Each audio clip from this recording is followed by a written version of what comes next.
안녕하십니까. 오늘은 청명절입니다. 청명절은 24절기 중에서 네 번째 절기입니다.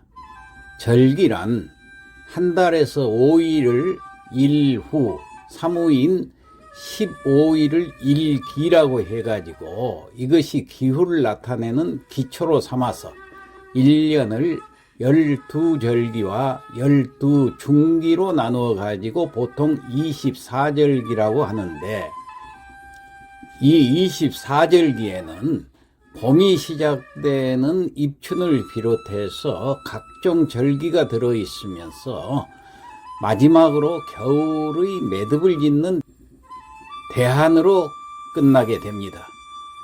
청명은 24절기의 네 번째 절기라고 그랬죠. 음력 3월 절기고 양력으로는 4월 4, 5, 6일경이 되는데 금년에는 4월 4일이 됩니다. 태양의 환경이 15도에 있을 때이고 춘분과 고구 사이에 있는 절기입니다. 자, 청명은 보통 한식과 겹치거나 하루 전이 되기도 하는데 금년에는 하루 전에 청명이 들었죠. 그래서 옛날 사람들은 청명해 주구나 한식해 주구나 매일반이라는 속담을 만들어냈던 것입니다.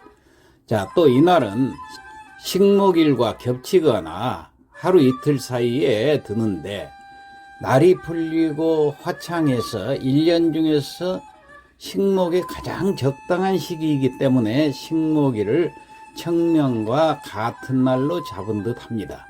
이 청명 때는 삐비라고 그래서 혹은 삘기라고도 부르죠. 이 띠의 어린 순이 돋는 날입니다.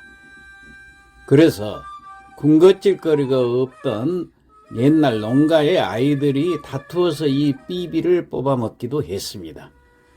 청명 한식 때가 되면은 특히 바람이 심한데 이때 불이 나기 쉬우니까 한식 날은 불을 사용하지 않고 찬밥을 그냥 먹기로 했던 것입니다. 옛 사람들은 청명 15일 동안을 5일씩 3으로 세분해 가지고 첫째 오동나무에 꽃이 피기 시작하고, 두 번째 들쥐 대신에 종달새가 나타나고, 세 번째 무지개가 처음으로 보인다고 했습니다. 이날은 특히 조상 성묘를 가는 날이었습니다. 우리 조상들만큼 성묘를 자주 하는 민족도 없을 것입니다. 옛날에는 1년에 4번은 꼭 성묘를 했던 것입니다. 그러니까 한 철마다 한 번씩 했지요. 봄에는 청명에 세배를 하고, 여름에는 중원이랄 것 같으면 백중날이라고 그래가지고 음력 7월 15일을 말합니다. 이때 성묘를 했습니다. 가을에는 추석, 겨울에는 동짓날.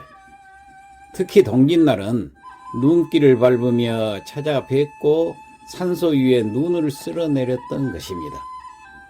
또한 청명이 되면은 비로소 봄 농사가 본격적으로 시작되고 봄 밭갈이를 하게 됩니다.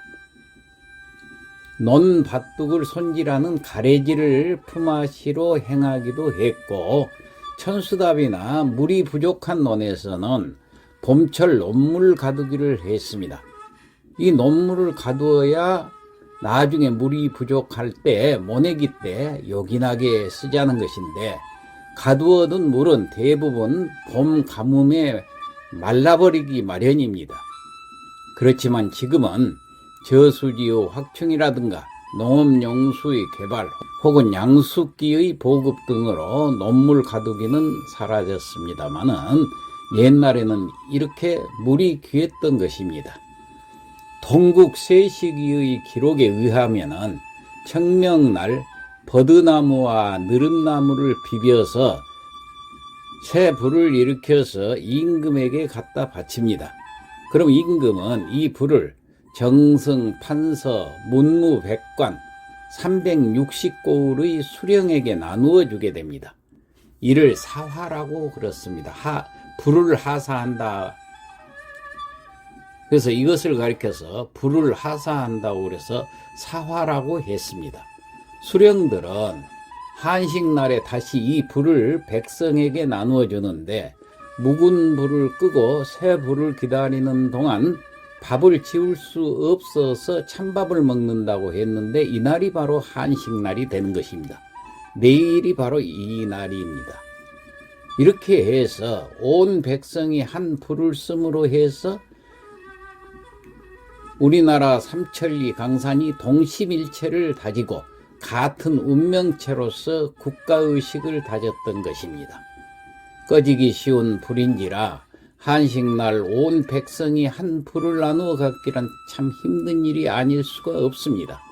습기나 바람에 강한 불씨통에 담아서 팔도로 불을 보내는데, 그 불씨통은 뱀 껍질 혹은 닭 껍질로 만든 주머니로 보온력이 아주 강해가지고 은행이나 목화 씨앗 태운 재에다가 묻어가지고 운반을 했던 것입니다.